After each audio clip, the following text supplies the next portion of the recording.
वाला नागरिक भाइयों और बहनों,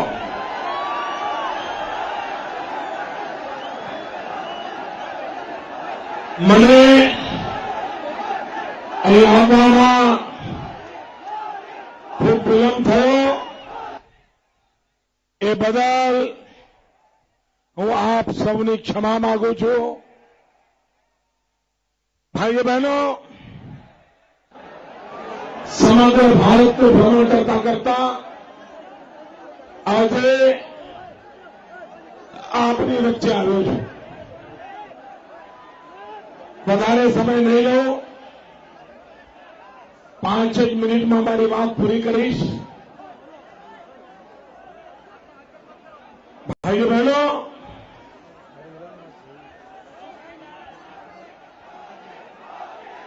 પ્લીઝ મિત્રો, તમારો પ્રેમ મંજૂર દોસ્તો. ભાઈઓ બહેનો, આવી ભયંકર ગરમીમાં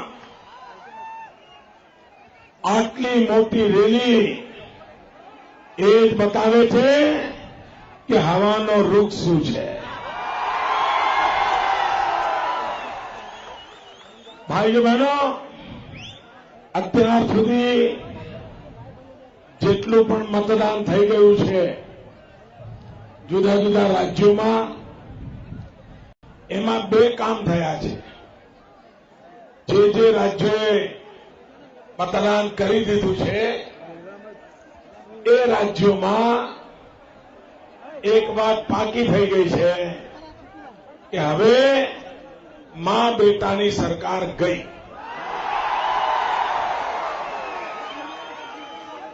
પાણી ચોરીને સાફ કરી નાખ્યું છે.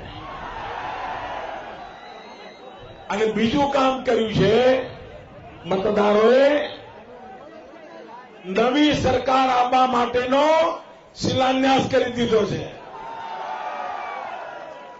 હવે જે મતદાન બાકી છે એમણે એક જ કામ કરવાનું છે અને એ મહત્વનું છે.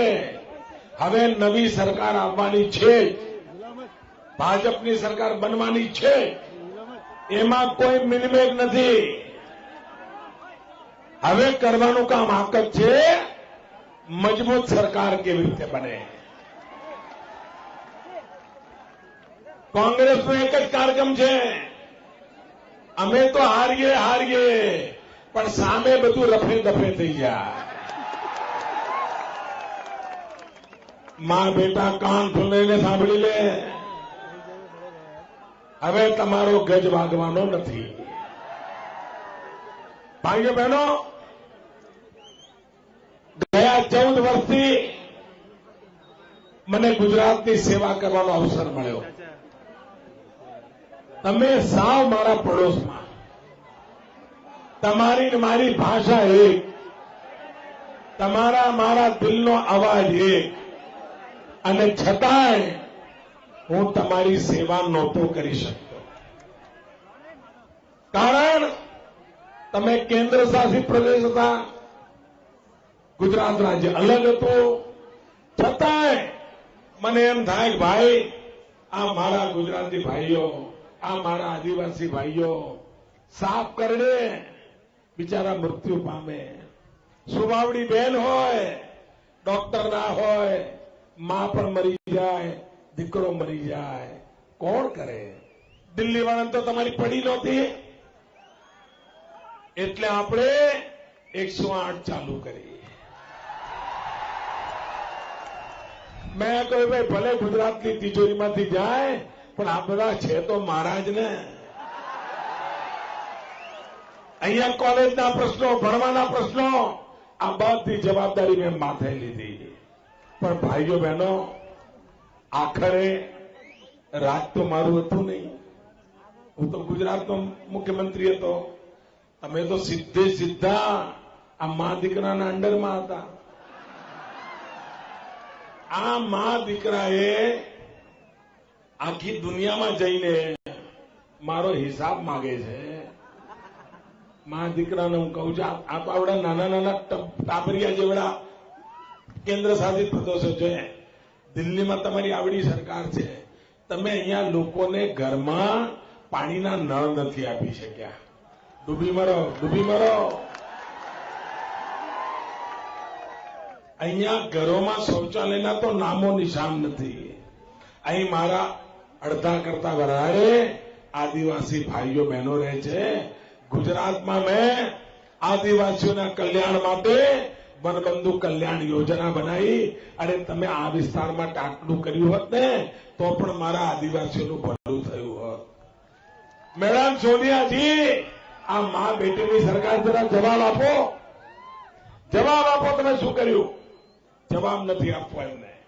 ખેર ભાઈઓ બહેનો, એમના કર્યા એમના હૈયે ભાગવાના છે.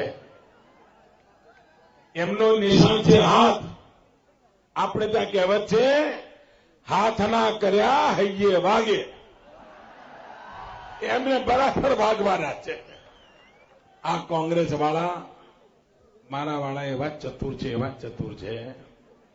પહેલા તમને મળે ને તો પગે લાગે, હાથ में જોડે, પછી ધીરે ધીરે હાથ મિલાવે, પછી હાથ બતાવે, પછી હાથ અજમાવે અને પછી હાથ की સફાઈ શરૂ. આમનાથી ચેતતા રહેજો ભાઈઓ. અને એટલે ભાઈઓ બહેનો, અત્યાર સુધી મને તમારી સેવા કરવાની સીધે સીધી તક ના મળી. પડોશમાં આવું એટલે પડોશી ધર્મ બજાવતો હતો, પણ સીધી સેવા કરવાની તક મળી નથી. આજ સુધી તમારે ત્યાં હું આવ્યો, કોકના માટે વોટ માંગતો હતો.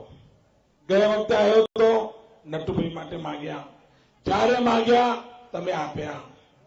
આ વખતે હું મારા માટે વોટ માંગવા આવ્યો.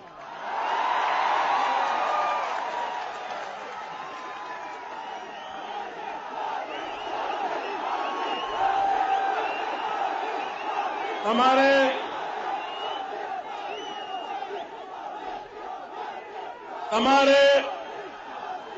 મોદી સરકાર બનાવવી હોય તો અહીંથી કમળ મોકલવું પડે કે ના મોકલવું પડે? ભાઈઓ બહેનો, દિલ્હી સરકારને સીધી સેવા કરવાની હોય છે કેન્દ્ર શાસિત પ્રદેશોને. મને સીધી હું જો પ્રધાનમંત્રી બનું ને તો ગુજરાતની સેવા હું હવે સીધે ના કરી શકું. મારે ગુજરાત સરકાર દ્વારા જ કરવી પડે, પણ તમારી સેવા સીધે કરી શકું. અને તેથી ભાઈઓ બહેનો, આજે હું મારા માટે વોટ માંગવા આવ્યો છું. આપની સેવા કરવાની મને તક આપો. આપની સેવા કરવાની તક આપો. ભાઈઓ બહેનો, અહીંયા આદિવાસીઓનું કલ્યાણ, અહીંયા ટુરિઝમનો વિકાસ, અહીંયા આદિવાસીઓની જે વન પેદાશો છે એની મૂલ્યવૃદ્ધિ, એટલી બધી સંભાવનાઓ પડી છે.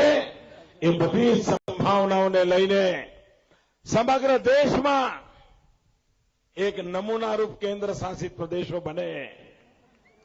દીવ દમણ દાદરા નગર હવેલી સેલવાસા બંને નમૂનેદાર બને એવી મારી લાગણી છે. મને આપના આશીર્વાદ જોઈએ. કમળના નિશાન પર બટન દબાવો. ભારત માતા કી, ભારત માતા કી.